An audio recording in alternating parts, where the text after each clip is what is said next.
You cut my vibe. I was dancing to the countdown music. Okay. Bum, My bum, bad. bum, bum, bum, bum, bum. Well, there's Still another going strong with the Grogu's, huh? there's another Grogu that's been added to the family. This time, I don't know if you can hear this, but all right. Bop it to start. Bop it to start. Bop it. Twist it. Pull it. Twist it. Pull it. Oh no! All right. You hear That is the mildly Mandalorian disturbing. is I gotta be honest voice. with you. He's got his sultry voice with the new Bop It toy. Yes, that'll hours of enjoyment. You know, it's better than a fidget spinner. I think, don't you think? I don't know. Yeah, I'll say that it's better than a fidget spinner. It's still mildly disturbing. But It's still mildly we'll disturbing that I'm twisting baby Grogu's head and then pulling his feet, and it's a little. It's a bit much. It's a bit much. You're right. But okay, thanks. So welcome to the show, everybody. Welcome to Week's End. Welcome to Week's End. We're like almost in June already. It's insane. Dude, and are we almost at like episode 50? I mean, this is crazy. This is 46, I think. I want to say 45 or 46. I can't remember. But we had a most excellent Revenge of the Fifth show. We did. A couple Fridays ago, which was good. And yeah, I'm just glad to make it through this week. We had massive virtual event going on and lots of other video work. And so it's been a fun time, though. We've done a lot of video work lately. We've been on camera quite a bit. Enjoy it, though. Enjoy it, yeah. Absolutely. So I want to start out with that question. There was a session at Think this week, which was the conference we're talking about, that featured two really like luminaries in this space. So Malcolm Gladwell and Adam Grant. And so Adam Grant is a bit of a, he's an academic. He teaches organizational psychology, I believe. I think I'm getting that right. And then I think everyone knows Malcolm Gladwell from all of his books, really sort of that turn the business world and notions of how to do things sort of upside down and talks about outliers and all those things. So they had a head-to-head innovation talk where they were going at each other saying, are we going to be hybrid forever? Sort of it was titled Cubicle versus, remote work. And so what do you think? I mean, this has been a hot topic because a lot of businesses are struggling with like, what's the right balance? What's the right percentage? Are we going to stay all remote? Some have already chosen that, but is that real? Are they just saying it for now? Yeah, Ryan, I think the thing is about that is it's deeper than just remote versus hybrid or everybody back in the office full time or whatever. It also comes down to how a company functions, what kind of leadership you have, what the vision of that leadership is, and do they understand the world has changed, right? Because there are some leaders, like I forget who it was. There was some guy. It was like people who want to who return to work are strong. People who want to work from home are, are not the employees you want. It's like, fuck out of here. So do you think that's political biases coming through, or do you think that's human nature? Do you think that's the old school mentality of management, like wanting to keep tabs on people, or what is it? But that's what I'm saying. I don't know. There's all these factors to consider. There's all this different stuff. I think that, in my opinion, I think the majority will be a version of hybrid moving forward. Let me tell you why. I had a very interesting conversation with some folks in my area this week about a particular building that is potentially opening up again. And one of the things that they talked about was the waves in which they're doing it. They're really looking at who legitimately needs to actually be there and who legitimately does not. Right. And what it was the first time I'd ever heard them say, we don't want people commuting to work remotely, which is a reality for a lot of us, right? Which is you commute and then you sit on WebEx all day. It's like, what was the point? So, or Zoom or GoToMeeting or whatever it is you might use. And that was the first time I'd heard anyone, like, besides us, actually say that. And I thought that was interesting. And they said what they really want to focus on. And if you remember, a couple of weeks ago, we talked about the fact that I'm being moved just about 10 minutes from where my building is, but to a new facility. I'm being moved. Get it? Yes. But not wink, say no more. What was What they said was they're going to really be focusing that facility around collaboration and not just like everybody there all the time. Right. So I think the majority, if you have a strong culture, strong leadership, I mean, I'm more productive here than I ever have been. If you have a strong culture, a strong leadership, and you have a good vision, then I think you understand that hybrid is the way. I don't think it's fully remote because unless you have a business that is a virtual business, in which case, okay, or in which case, unless you have a job that literally requires you not to collaborate directly with your colleagues. But I mean, I don't know about you, Ryan, but sometimes I really do enjoy going in, and I'm looking forward to it. So yes, Yeah, for sure. And you and I have had the sort of, the opportunity to do that with some of our video work, which has been quite frankly a refreshing change of pace, right? We have, and let's remember that there's a real added bonus to working from home. It's not just no commute; it's also dogs. Yes, and that was a good point you made with the tweet this week. That will our dogs actually allow us to leave? I don't know. My money's on the dogs. My money's on the dogs. I mean, I've got two of them here, and I wonder what would happen if we all started going to school and work again, and they were here for many, many hours. I'm going to tell you what. My wife just went on a overnight trip down to the coast to visit a friend. Both of my sons are working today, and dog depression is a real thing because he don't want to. I'm not good enough. He's waiting for them. Oh yeah. Let's talk about. Let's close this out with. I saw an article that I thought was interesting. That it was basically a bit of a clickbait headline, but it was Triangle Business Journal, which is kind of our local sort of tech on the scene newspaper here, digital newspaper. And they interviewed Jim Whitehurst, who's now the president of IBM, who came over from Red Hat. And he's local. Red Hat's headquarters is in downtown Raleigh. And they asked him the question, is this signaling a shift where IBM's HQ could move to Raleigh?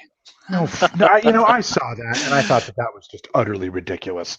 First of all, Raleigh needs to just settle down. It's nice, but it's not that big of a deal. And right. Second of all, I just don't see that happening. I mean, we were established in New York and in Armonk. Our campus there is beautiful. I don't see the advantage to moving.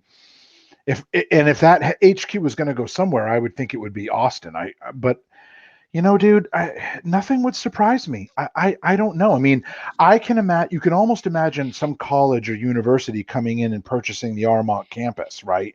So, but again, I think that we are so just opening the door to a brave new world of post-pandemic.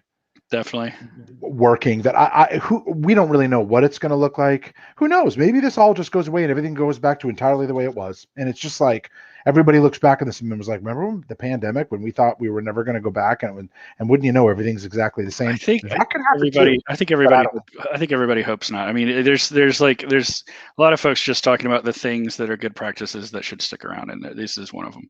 And that's why I think it'll be hybrid. But it was interesting. Just it opened the door where Jim was able to give his perspective on just what does this new work culture look like. Sort of the headline was not the story. And our local site executive, Tim Humphrey, was talking about the same thing. Like, how are they being thoughtful about that hybrid approach, just like you said. So that's good stuff. So let's pivot. Let's talk about, I feel like we should talk about some retro tech. And I saw a tweet that you put out that I wanted to bring up on the screen. So give me a moment and I will do that. But set us up here. You've always talked about this, I think, but you want to have like a mission control, I guess, in your house. And I think you've set up space for it. You've got a spot ready to go. And you've just been waiting for this device, I think. So pretty much. I mean, it goes back to when I was a little kid. I had this space under the basement stairs in my parents' house that was totally laid out like the inside of an Apollo lunar module, and so something like that. So I saw this, and there's two things. Remember the movie Cloudy with a Chance of Meatballs? Did you ever see that? Oh yeah. And she's got that weather thing that's in the suitcase. Like, I've always wanted some kind of electronic system that was in a suitcase, and this just kind of looks like that, right? And I just love the fact that there's like all these switches and lights, and this is just the kind of thing that is just cool. Now, I also like that this is, there's like a sequence to this. It's not a video game. It's just like you got to get the sequence right. And I love where it says computer, and you could totally tell it's just like beep boop boop boop. Beep, boop, to boop, me, boop. this is the Gen X adult version of like the what do they call the thing where you're like, it's not a fidget spinner, but like the full immersion where you're like rubbing and you're doing a bell, and you're like, this is like so satisfying because the tactile feedback of clicking these switches, just like what we saw when we saw the actual shuttle down in Orlando, right? Oh yeah, man, totally. And so I just thought this is a portable cool. version of getting that sort of that thrill. And this is the kind of thing like you want this on display behind you during some sort of virtual meeting because it just looks so cool. So anyway, I just thought this was the coolest, and I also love when people build projects like this. I think it's great. Definitely. All right, I'm spinning through. So we're going to talk about toys for a minute because I think I kind of fell victim to some retail therapy this month. I don't know why. Just felt like there was a lot of cool new stuff. I already showed off the weird Bop It, but this was something I love to also find like really cool toys on clearance. So I found these Lord of the Rings Dragon Mega Blocks. This is the same Black Series, Elite Series that I showed. That was the the Alien Queen model. Same thing, except they come in this rad, cool looking egg, and you build the dragon, and then it's on a pedestal. And I got all three of them. They're awesome. You're on mute. So you built that? Yes, I built this. So it's fully articulated too, and it's got like rubber wings that actually the wings themselves are articulated. It's amazing. Oh, that's cool. So it's really amazing. Those are really cool. I put a link in the chat for this live stream, Ryan, if you want to bring up the picture of my toy that I've been playing with lately. Oh yeah. Hang on, I'm bringing it over. Oh yeah. Here we go. I didn't have to build this one though. No, sir. I could. You could. I didn't have to.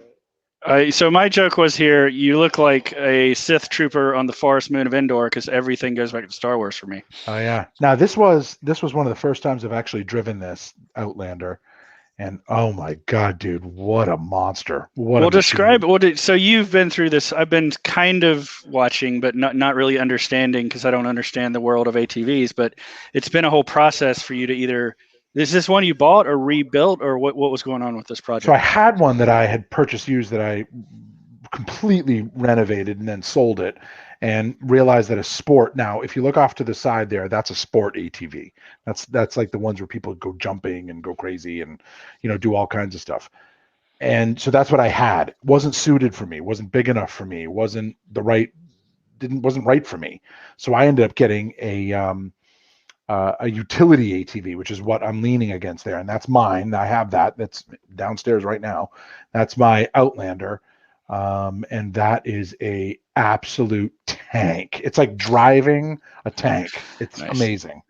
Just much faster than your average tank. So this week. It was my first time really taking it out and putting it through its paces. Nice. Guy that I ride with, who's a mechanic, took me out, and we had a blast. It was a lot of fun. It was nice to get out. Nice. That is really cool. I like it. Yeah, that's my toy. So I want to talk about one more toy, and then we're going to pivot over to some other subjects. Okay. One more toy. Let's see. What do I got here? I'm just going to show it off. This is I know you're going to be jealous, but oh, wow. Batmobile. Well, this is brand new, so I didn't even know it was coming out. Like I usually keep track of like what are the new kits. This was literally just in the local Walmart. Batman 1966 Batmobile with, I don't know if you can. Oh my God! Now that is the Joker from what's his name? Cesar Romero, and you can see his mustache where they've painted over it. It's on the figure. That's quality. That is quality. That's quality. Now the weird thing here is that this wasn't like one of those break the bank sets. I mean, it's got 345 pieces. It's not huge. Mhm. It's nice for the shelf, just like So it'll probably be about the the size of DeLorean. It's about the same size, I'm thinking, this, as like the this size, the right? Lego or the Lego DeLorean, right? From Back to the Future. But the thing that's weird about it to me is that it looks like a really cool model, and it's got the nice Cesar Romero Joker and the Adam Ward Batman with a nice belt, but it does not come with Robin. So Huh? Mr. Ward was completely left out of the package. So Well, I don't know. so It's kind of okay, weird. so wait a minute. Maybe So there's a licensing thing there. I don't know. no, I think what that tells me is there's going to be like a bat cycle or the Right. bat boat or the bat bat chopper with like copter. well, I'm hoping we get Batman with his yellow trunks fighting a shark. That would be Shark nice. with the shark repellent. So my Yeah. guess is that's coming, and that'll have Robin. Right. If I had to put my money on it, knowing how they operate, that's what it'll be. That's a good call. I think you're right. So that is toys, folks. Let's talk about summertime. Now, Okay. I don't know about you. I'm getting in the mood. I see your photos every day from where you stare out at your majestic, your backyard that looks just amazing. But one thing that has been going on is I think you returned to camp last weekend, right? You kicked off the season. I did. It was really nice. So, for those of you who don't know, I do a lot of volunteer work with a YMCA summer camp in southern New Hampshire called Camp Dakota, which is about 105 years old. I went there as a kid, and my kids went there, and I now volunteer. In fact, getting set up to take over as president of the board of that organization. Moving on up. You were Veep, right? I was, and I am also the historian. And what's really cool is, we were closed last year for the first time in 105 years. So we, even during the pandemic in 1918, we've had other crazy things like that happen throughout our history. We were able to stay open, but last year we made the right decision. We closed. And so last week we had an open house, which was amazing because we were flooded with families and kids excited to send their campers. And now we're getting ready to get open. Next weekend, I'm going to go up there, do a bunch of volunteer work, and then we're getting ready. But tell us about your charity. We have, we've got a lot of kids who cannot afford to go to camp but want to go to camp, right? Yep. And it's, it's certainly not a free thing. It's also not easy for them to have all the gear that they need to go. And there's a lot of kids in southern New Hampshire who can't afford it. So we raise money every year for camperships where we send underprivileged kids to camp. We cover the cost. We get them the stuff. We do everything. And we wanted to raise about $60,000. We are within just a few $1,000s of doing that. And I was able to meet my goal, but I really want to exceed it. And we are now looking for that last little bit. So, folks, if you are interested in helping out a worthy organization, visit my Twitter feed or just reach out to me, and I'll tell you how to make a donation. I mean, every dollar counts. It could be $5, doesn't matter. If you're willing to help, I'd love to help you, have you join me. So, thanks, Ryan. Amazing stuff. Yeah, I love it. So here's one more story. That's summertime that I want to do. I'm going to bring up a link really quick here. So I found, how I just said I love getting a deal, right? Mm-hmm. I love getting cool stuff for a deal. So I found this story on Engadget this week, which gives you, I don't know, folks that do the maker community and small computers, I've talked about Raspberry Pi. You can there's a new version of the Raspberry Pi called the Raspberry Pi 4. It's got really cool features, and you can do a lot more with robotics. Normally, this kit that you're looking at that I'm showing you on Engadget costs about $500. Wow. It's on sale for $50 right now. So it's really cool because it gives you not just the Pi itself and a robotics service. It gives you like 10 video courses that you can take. So for me, this is a dream come true because you're not just Googling and trying to figure out like who did this and who did that to try to get the work done. It's giving you all of these, you can do everything from security camera to creating your own obstacle avoiding robot or programming with Internet of Things with the Python programming language. So it's really cool stuff. So why are they doing this? Why 97%? I mean, that's amazing, but like, what's the deal? You know what, Engadget just has this special deals section where it's for a limited time. They're actually saying this is normally $23.91, so I was wrong. So 97% off, making it $50. But for me, it's really putting a cost on all of that education that you have available at your fingertips. Sure. In addition to the device, because the devices themselves aren't that expensive. Now, when you start to get into buying like robot legs or things like that, you can start to get up into the $1,000 range. But it's really an affordable way to tinker, and I think it's cool. I always buy discount robot legs. In Yes. fact, I go to Robot Legs R Us, but it's like LEGZ, and I get really cheap robot legs. It's nice. I know you're excited about the next story. I've got robot legs from my hips to the ground. Speaking of robot legs and robot arms, they walk around. I want to talk about, you know that the Rogues Gallery of Masters of the Universe has the robot guy, right? So I did not know that this was happening. Did you know about this? I didn't know this was happening either. I don't know why this sort of flew under the radar, because usually Netflix series, you kind of you're gonna know about it because they hype things so much now. Yeah. But this is maybe I guess. Well, just let's do a quick rundown. So Kevin Smith apparently is one of the producers and showrunners actually of this. So it looks like an interesting take. The animation, I mean, this is the kind of like anime style, like American anime style that I like. So it really looks like a cool take on this story. Yeah, like the way they did Voltron. Right, exactly. Yes, and I think it's building on the success, because I mean Voltron was amazing. They did like 7-8 seasons of it, and it's still going. So so I'm really excited about this, and it's coming out in just right around 30 days from now in June. Yeah. I mean, I'm excited about this. Obviously, I grew up obsessed with He-Man, I had all the, Castle Grayskull and lots of action. Wait, did I have Castle Grayskull? Sometimes I swear to God, Ryan, it's like, did I have a thing, or do I just think I have a thing because I remember it so? But anyway, I mean, I had lots of He-Man. Much I'm positive of. I will tell you, my parents were very much like, you had to pick and choose, and they were like, well, do you really want that? Because you got so much invested in G.I. Joe. So I didn't have a lot of He-Man. Weird, but like, it's the thing with G.I. Joe. Like every time someone shows a G.I. Joe toy, I'm like, oh, I had that. Then I'm like, wait a minute, I couldn't have, like. I know I didn't have the USS Flag, but I mean, other than that, every time I see some of these toys, I have myself convinced I had them. First of all, I was not that well off growing up. Second of all, it's just not possible. Right. So it's so weird, like how your mind builds these constructed narratives of things that you did or didn't have. I mean, I had a lot of G.I. Joe and a lot of He-Man and a lot of Teenage Mutant Ninja Turtles and Transformers and blah, blah, blah. But anyway, I didn't know about that He-Man show, and I'll definitely check it out. Did you ever see Toys That Made Us about He-Man? No.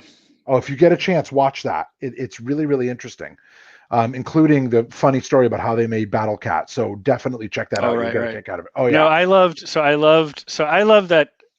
all those shows, and I really enjoyed. I felt like when they made what was the one with the cats? Crap, Lion-O. It was sort of He-Man-esque, right? Thundercats? Thundercats. So Thundercats, and then they had like the Silver Hawks. It was like Thundercats in space, but there were hawks.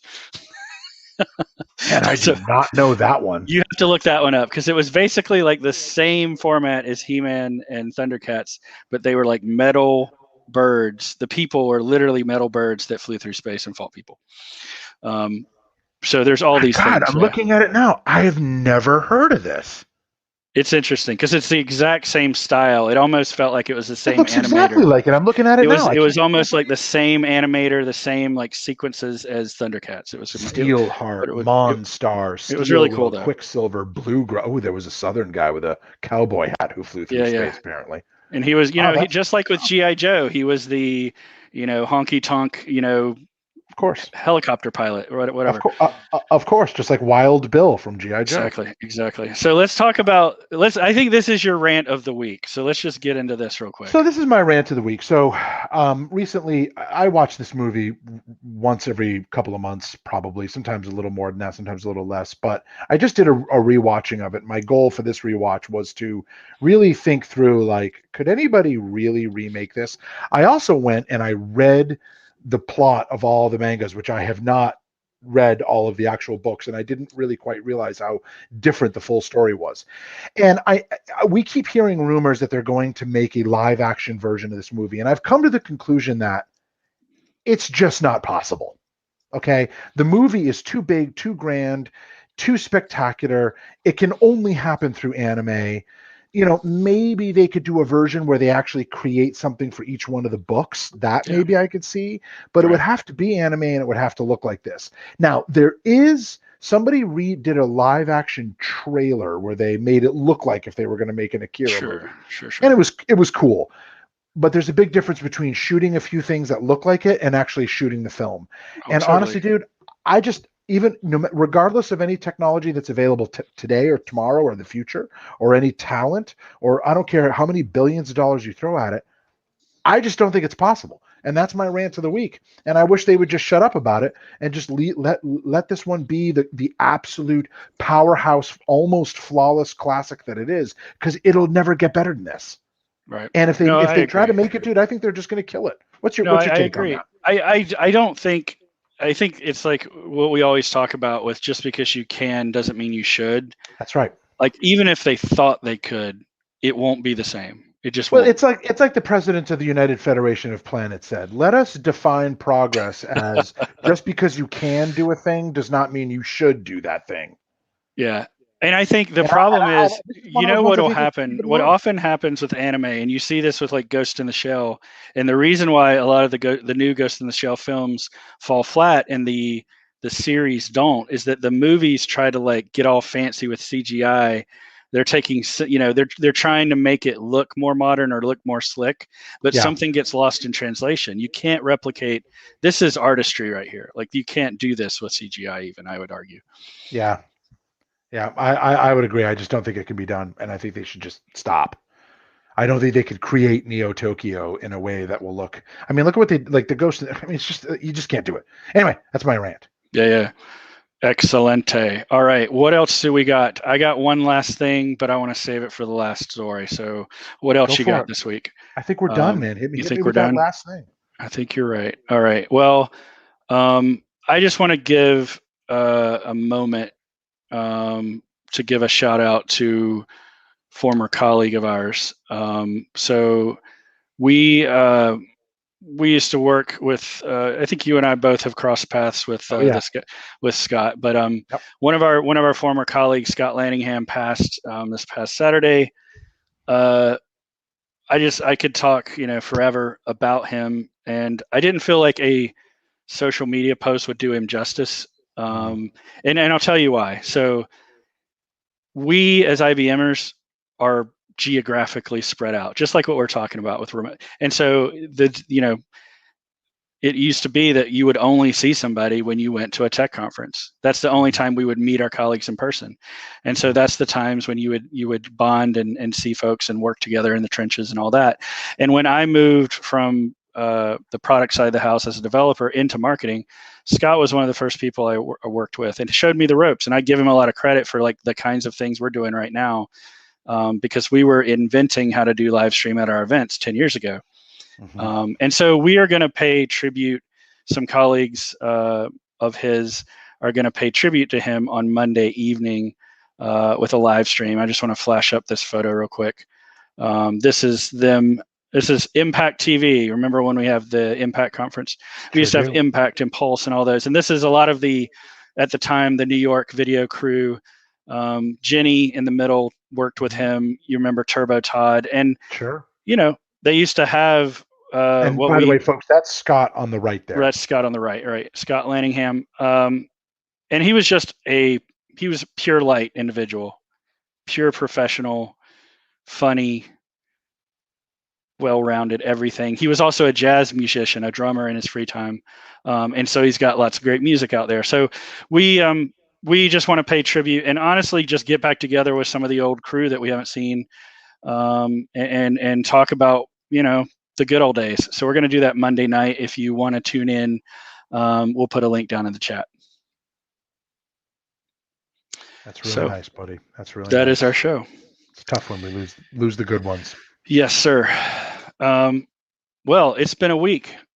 It has been a week, and we've got another week coming up, and we've got some good work done. And you know, I hope everybody's starting to feel it. Look, if you're not vaccinated, please get vaccinated, and it just changes everything. So you know, I think there's a lot of good happening. There's a lot of good happening, Ryan. Yeah, I would agree with that, and I would agree with the vaccinated thing. So regardless of whether you have gasoline in your car or you or what you're doing, make sure you get your vaccinations, because I think this is the way. Don't be a gasshole. Don't be a masshole. Right. Do the right things. Right. So that's a momentary blip, and but getting vaccinated, keeping the people around you safe is really key.